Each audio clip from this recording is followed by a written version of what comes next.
Good afternoon to many of you in the United States.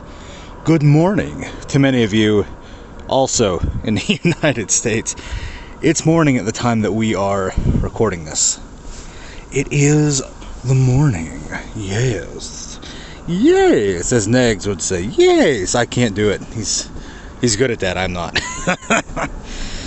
But I figured I would go ahead and come outside and make a video for you.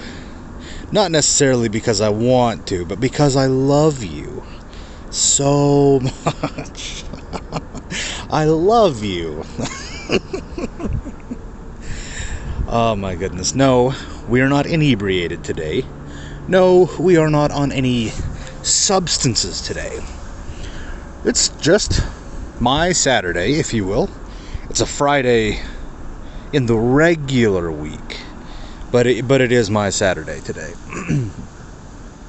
What have I done with my Saturday today? You might be asking. Well, I will tell you what I have done with my Saturday. I made some nice boiled cabbage, delicious boiled cabbage, and I ate it. That is what I have done so far with this Saturday. Well, this Friday, Saturday. And so, of course, that means that tomorrow is my Sunday, which meaning that on the regular Sunday, I get to go back to work. Yay! So wonderful! Yay! Goodness. There's probably some things that you can tell from my sarcasm, and that is kind of the topic for today's video. So, you're probably thinking, okay, yeah, sure, I understand what you're getting at now. And others of you are listening to this and you're thinking, what in the world is this madman talking about? Well, I will tell you. Here goes a bird. I don't know if you can see it, but he just flew over that little house. Like I said, unedited videos.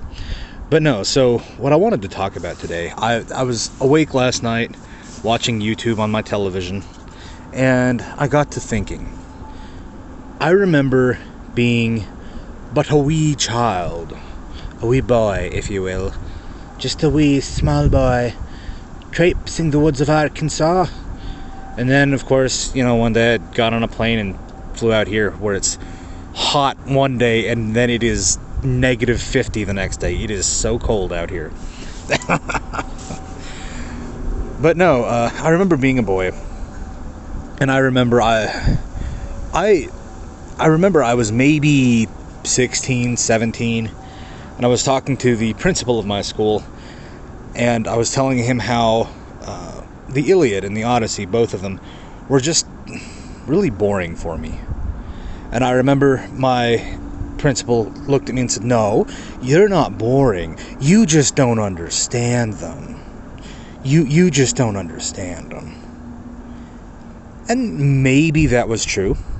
I mean, except for the fact that, yeah, here I am. I'm on a boat and I am sailing around, and oh, look, there are sirens. I have to put wax in my ears to keep the sirens. That's like the only thing anyone remembers from the Iliad. The sirens and the Cyclops. And like the island that they landed on, where their swords became just unbearably heavy. And yeah, I mean, that is a cool idea. It's a super cool idea. If it were written in a less boring manner, it would be so cool. So what I think a lot of people don't necessarily realize is that whenever you're looking at a lot of these epics, a lot of these older Grecian stories, they're not written to be read like a book, but that's how we're having kids read them. They are written as plays, and I know a lot of, well, in the case of the Iliad and the Odyssey, they're poems. But bear in mind, at the time, whenever all of this was going on, whenever whenever Homer was still going around and reciting these stupidly long poems just by memory, the idea of just sitting down and reading an entire book wasn't really, like, it wasn't uncommon and it wasn't new, but it wasn't the norm, if that makes sense. If you told a story, you didn't really tell it just to be telling it. You didn't tell it in the sense that, Grandpa sits down with you and tells you, well, back in my day, whenever we were all out in Normandy, that wasn't really the idea. The idea was, I'm going to tell you this story, and there's, there's something hidden in it, some hidden meaning in it, but it wasn't told in the format of, here, let me tell you this, and you write it down in a book. It was told in the sense of, let me tell you this for a play. Let me tell you this for a specific kind of storytelling. Not like music, not like a song where, excuse me, not like a song where it's like, like Neg's song, my brother is my sister and my mother is my dad. I know those aren't the words, but that's always the way it's going to come out. But it's, my brother's my sister, my mother's my sister, somebody is my sister, and somebody is my dad. My grandmother makes coleslaw. Okay, cool. You're giving very bare minimum. If it were written for a book, long ago, this is what happened. My mother married. What is it? You marry an older woman who has a daughter that's also your age, and then your father marries your daughter, or marries your stepdaughter, and then your stepdaughter gets pregnant and has a kid, and then that kid, I don't know, like you divorce your mother, and then your step grandkid. Somebody marries somebody at that point, and then it goes off on a whole big roller coaster, and just like that, you're your own grandpa. It's a little more in depth. But whenever you are doing stuff for a play, there is so much extraneous detail, like holy sweet baby mother of God. Oh Jesus, Mary and Joseph. There is so much extraneous detail. It's like the ship was made from gopher wood, and it was this long by this long, and it had like 8 stories in it, and the ship carried 485 people max. It's like, okay, that's cool. If I'm looking at this in a movie, I'm not gonna I'm gonna get that from seeing it. If I'm reading that in a book, it's like, okay, yeah, what is this going to be used for? And in a lot of the Iliad and the Odyssey, it's almost like nothing is being used. Now I am going to get into the meat of the video here in a minute, where it's not all about the Iliad and the Odyssey, but there is this. Yes, I had to scratch my head. That's why the camera's moving so much. But no, there is this idea. It's a plot thing, and I forget the guy's name. But basically, the idea is that if in Act 1 there is a pistol on the counter, in Act 2 that pistol needs to be fired, and in Act 2 that pistol needs to be loaded, in Act 3 the pistol needs to be fired. So Act 1 pistol is there, Act 2 loaded, Act 3 fired. And it just seems like in the Iliad and the Odyssey, it's like, okay, yeah, here's all of this extraneous information. Here's the entire arsenal on here's the entire arsenal here on the table. And then Act 2, the arsenal's gone. And then in Act 3, you're given an entire arsenal again. And so for me, that made it just kind of boring. But now the point of what I'm getting at here is this. Is that the principal comes up and he's like, well, no. It's not that you find it boring. It's just that you don't like it, or it's just that you don't understand it. You're not sophisticated enough to understand the Iliad and the Odyssey. And maybe I wasn't. But let's go ahead and put this on the same kind of scenario, but instead of using apples, we'll go ahead and use oranges. Yeah, man, that movie Pulp Fiction. Man, I've never seen Pulp Fiction. This is just an example. But yeah, man, Pulp Fiction, it's just a boring movie. And I did have a friend who told me, yeah, Pulp Fiction is just a garbage movie. Cool, whatever. But if I were to come back, no, you just didn't understand Pulp Fiction. You see how suddenly pretentious that becomes? You just didn't understand it. You're just not smart enough to understand it. Your brain is smooth and it's the size of a pinhead. You're just not smart enough to understand it. Suddenly it becomes a little more buttholey, a little more anusy. And you don't want to be an anus. You do not want to be an anus. Not in today's world. Where instead of people just saying, oh yeah, that's cool. You disagree? Cool, whatever. All the leaves are falling down. Oh, there goes one. See, there's one right there. This is a leaf. They're so crunchy. They're I don't know where all, like I say, I don't know where all these leaves are coming from, and there's a tree there, and there's trees over there. But they're everywhere. But no, no, you just don't understand Pulp Fiction. Okay. So what's the hidden meaning behind Pulp Fiction? No. There's like no hidden meaning. It's all out there. Then what am I not understanding about Pulp Fiction? Yeah, you're just not sophisticated enough. What? That makes no sense. And it's not a thing of, oh, it's just counterintuitive. No, that literally makes no sense, regardless of how you slice that cake. Oh, you just don't understand it, but there's no hidden meaning to it.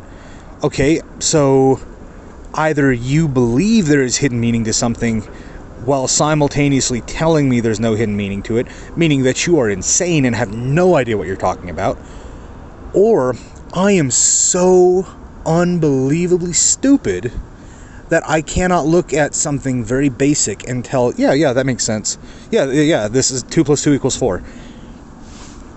That is what I'm hearing out of that.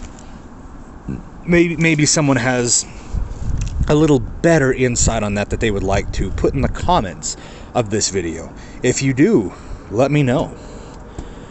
But so with that as well, I mean, we have people that are, like for example, you have kids. I don't like liver. I don't like liver. Have you tasted it? No. And that's a completely valid argument. You've never tasted it. It's never touched your tongue, but you're convinced you don't like it, okay? Well, it smells bad. Yes, it does. Liver smells horrible. And liver is disgusting. Liver is really nasty.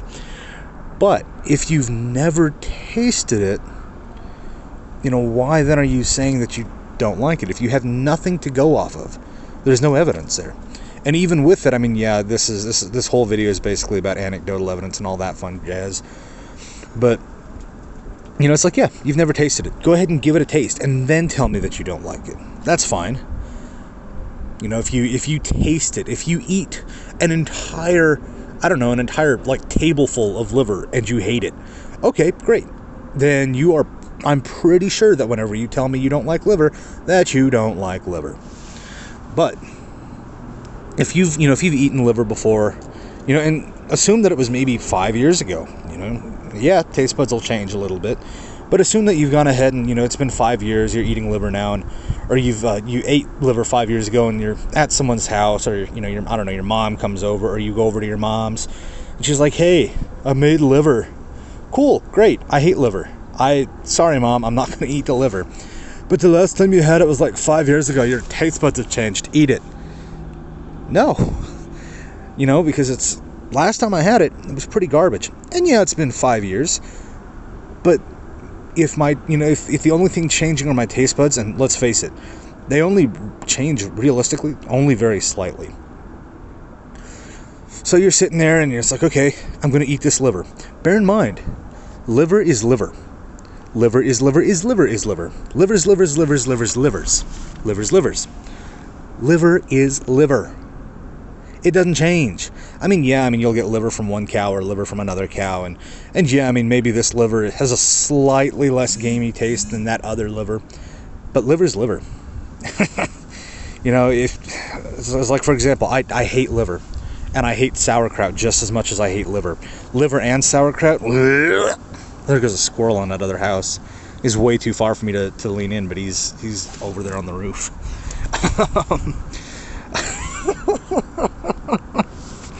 Dang it. But no, liver is liver. So, sauerkraut is sauerkraut. Yeah, I don't like sauerkraut. Oh, you just not had good sauerkraut. Okay. Sauerkraut is sauerkraut. Yeah, there's 100 million different ways to make sauerkraut, but at the end of the day, sauerkraut is sauerkraut. It's made out of cabbages. It's fermented cabbages. If it is not fermented cabbages, regardless of if you're adding salt or I'm going to add a little sugar or a little whatever, then it's not sauerkraut. Sauerkraut is sauerkraut. At the very base core of sauerkraut is fermented cabbage. So if your very base core is like, oh yeah, this is this is lettuce that we boiled and then served straight up like that. Well, then guess what, honey bunches? That is not sauerkraut. That is boiled lettuce.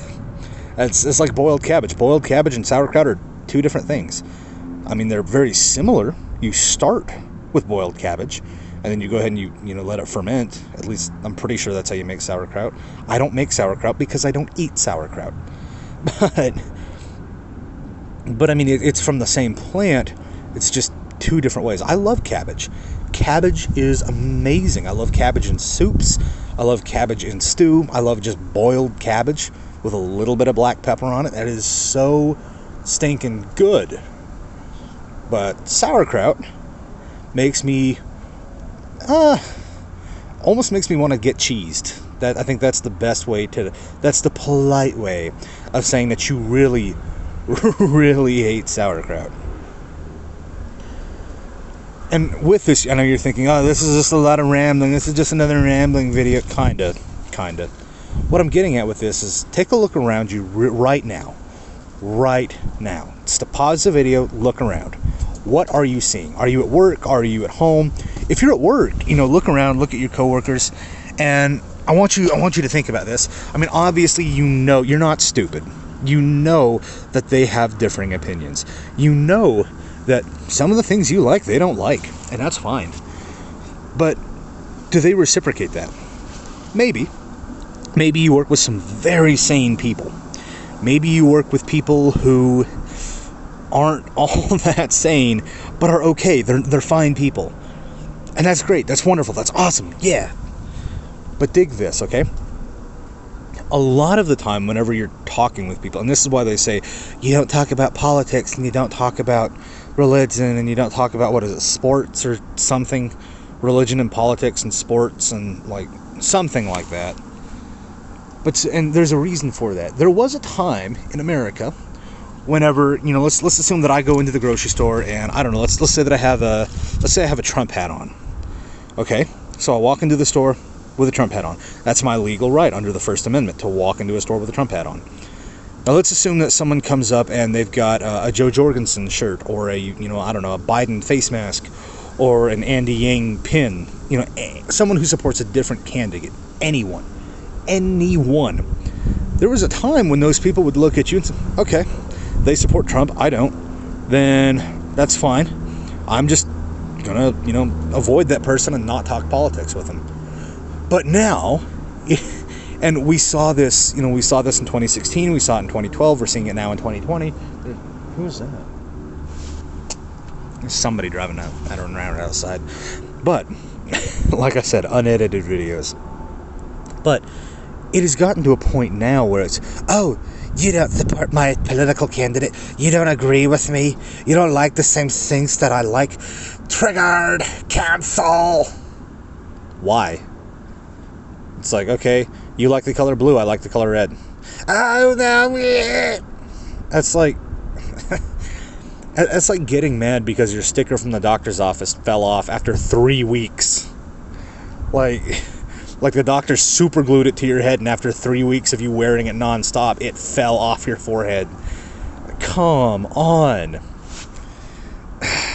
Like, okay, so there are people in America right now that are so convinced that, well, if I throw a fit, and if I get angry, and if I don't know, if I try to prove that I'm the moral superior by my screaming and by my yelling, then maybe they'll think I'm smart. Maybe they'll think that I have an 8 head or a 12 head or something, and I'm so smart because my forehead's so dang big. It's like, no, your forehead's not big because you are smart. Your forehead, your freaking 12 head is so big because you are screaming and yelling and getting stressed over nothing, and you're losing your hair. You're going bald. That is why your 12 head is so big. It's like, come on, I could write a whole book on your forehead because you are getting so stressed and going bald so fast. Oh, I know someone's going to use that against me. Fish has got a 12 head. Yes. I do have a 12 head. Not because I have a big brain, but because I have a I have a big skull and I'm balding. Gosh, that's horrible. But no, I mean, people now, they're at this stage of, oh, you support this political candidate. You're just not educated. You need to go read a book.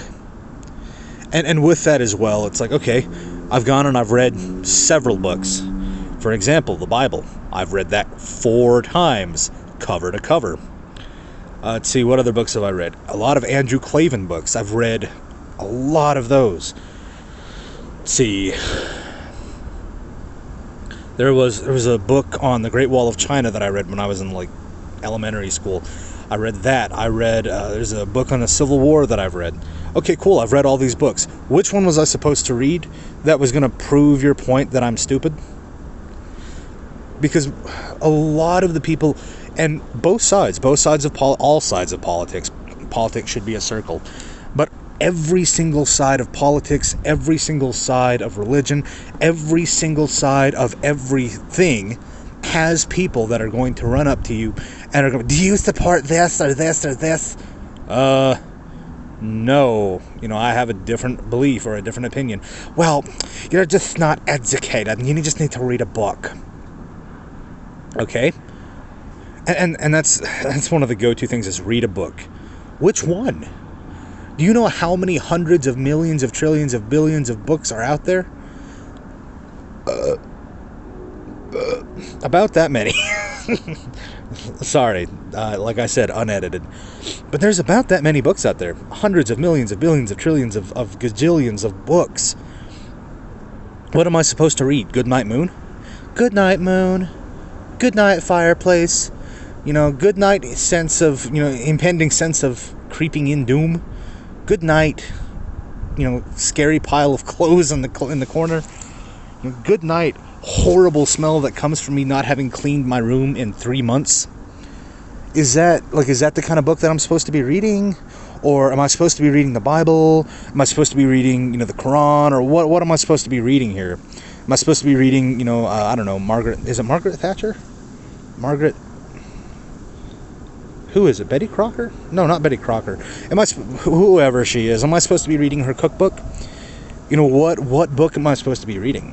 What book is so magical that it is going to prove your point? And of course, what's the answer to that? There's no answer. The idea of read a book is given there because you're just so. It's more of an insult than it is, than it is a directive. You're just so stupid. You just need to go learn how to read. And of course, yes, I did learn how to read, and I've read many books. That is why I hold the beliefs that I hold. That is, the reason why. Oh, I just got wet. A little bit of water just came down on me. Bless you, Lord. But the reason why I've come to my decisions I have is because I have read books. Countless books. Well, you haven't read the book I've wanted you to. You haven't read the Communist Manifesto. You haven't read Mein Kampf. You haven't read, what is it? You haven't read Fight Like a Physicist. Okay, cool. Yes, that's true. The first two, because I really don't care what two extremists, have to say. Two extremists that have gotten a lot of people killed. Really don't care about what those people have to say. I don't. Do I think it's important to study what they said in terms of, look, this is what they said to get them to power? Yeah, that's extremely important because we can't let that happen again. But as far as, yeah, these are my personal thoughts, man. Cool. You killed, combined, over 100 billion people? I don't care what your personal thoughts are. I care, this is the pattern that you follow to get into power. Anyone who is, following a similar pattern, we should probably be a little bit cautious of. Which, coincidentally, actually happens to be 90% of the U.S. presidents ever throughout all of history. With the exception of, a few. But what boggles my mind, what just turns my brains into mush and, makes it feel like they're just running out of my nose hole is that you have people that are, well, you don't agree with me, ergo you're stupid, or you just haven't lived enough. And in some cases, yeah, you haven't lived enough. But I mean, so okay, you haven't lived enough. You haven't had the good kind. Well, what's the good kind?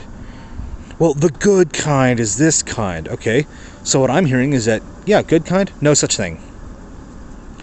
And that's usually where you end up, is because you have these people that are, well, the good kind of XYZ is this. Okay, that sounds horrible.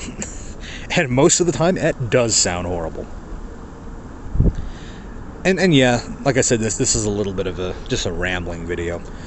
But so keep that in mind, next time, I don't know, next time, not necessarily your kids, because your kids probably have not had the, whatever food they're telling you, I don't like that, Mommy. They probably never had it.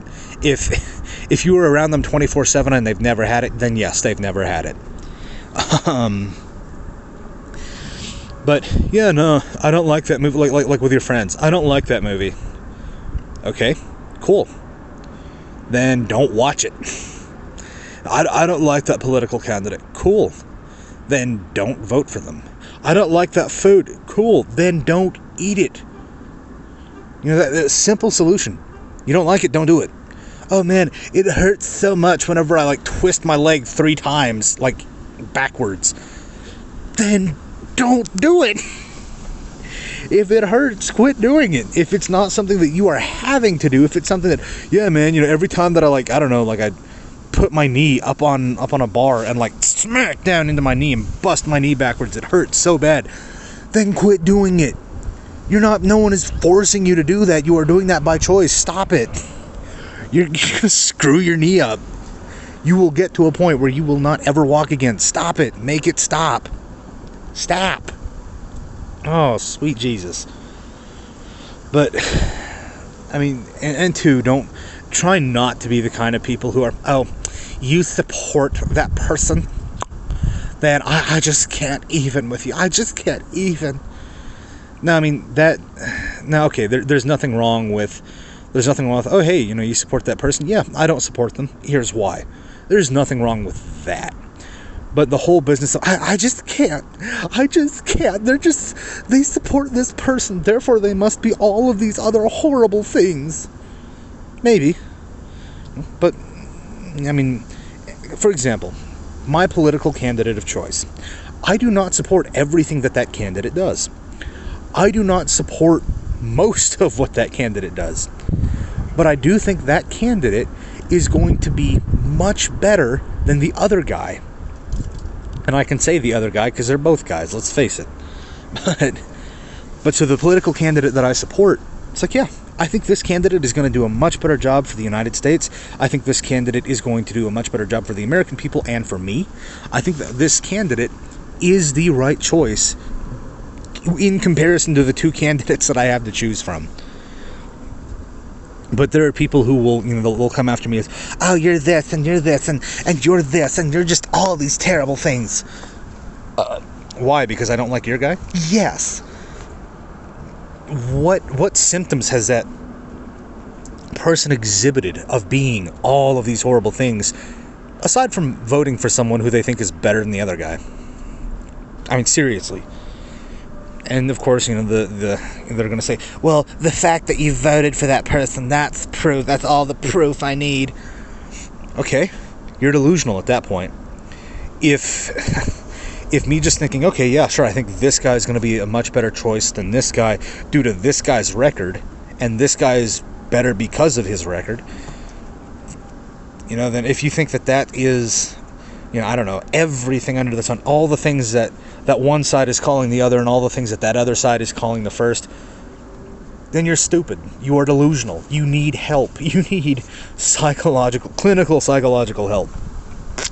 I mean, not just, yeah, man, I talked to my mom and she helped me get through a lot of things. Yeah, no, you need to go talk to a psychiatrist. You need some freaking help. But with that, like I said, I mean, next time that like a coworker or someone says, yeah, man, I like this thing, I like this food, I like this restaurant, I like this company. So what? If you don't like the company that they like, then don't like that company. Don't associate with that company. Doesn't mean you have to start. It doesn't mean that you have to stop being that person's friend. But they're always talking about it, and I just hate it. So just tell them, yeah. I mean, that's your opinion. I don't really like them. I'm not a big fan of them. Yeah, not really my cup of tea.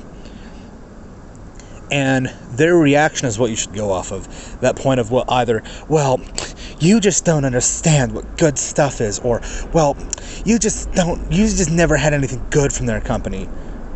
Yeah, I've never had anything good from their company, which is why I don't like them. But if they're unwilling to drop it, if they're unwilling to come to the conclusion of, yeah, that person just doesn't like it, maybe I shouldn't, I'll still offer, let them know, hey, I'm going to this place. Do you want anything from this place? Maybe just on an off chance. That's fine. But if they are unwilling, just completely unwilling to accept the fact that, yeah, my friend doesn't like Noob's shop. My friend thinks that all of Noob's jackets are ugly. Okay, that's fine. I'm still going to go to Noob's shop. I'm still going to pee in the litter box. I'm still going to go...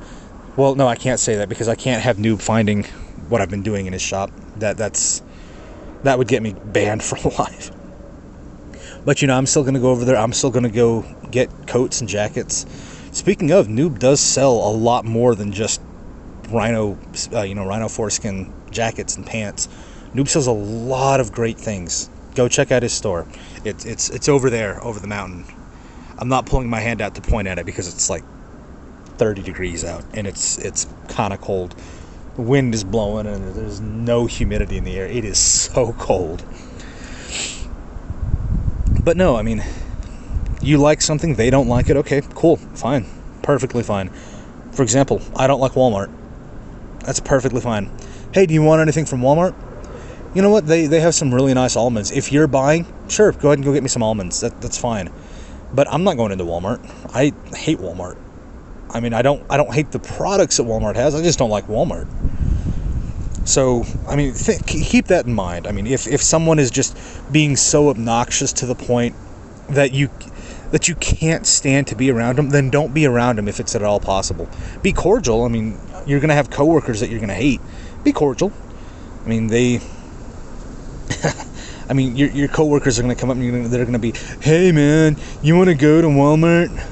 No, but thanks. I'll ride with you to Walmart if you're going other places, but I think I'll just, sit outside Walmart. That, fine, sure, great, come on, let's go on an adventure, it'll be fun. So do try to keep up with the, with that principle that I've brought up. Like I said, my Shatner-esque pauses. Do try to keep up with that principle of patience, of just being kind to one another, being patient with one another. Not to the point that you're going to let them come into your house and steal all of your china, but just be patient as much as you can. Be kind as much as you can. People are going to get on your nerves. It'll be okay. It's just a little bit of spilled milk. It'll be fine. With all that said, like I mentioned earlier, go check out Noob's store. It is there's my finger. It's right over there. Right where those two mountains meet on the other side of the mountain. You do have to, like I said, you do have to go up and then over and then up all the way up to here, and then you got to go all the way down. It's a terrible road. But the end destination is it's so worth it. Go check it out. Like I said, go pee in his litter box. I can't tell you what else I like to do in his shop because, like I said, that would get me a lifetime ban. It would explain a lot of things to Noob, but it would get me a lifetime ban from the store. But go check it out. Smegma soap, Smegma candles, super cool, super nice employees. Go check it out. And as always, goodbye and good luck.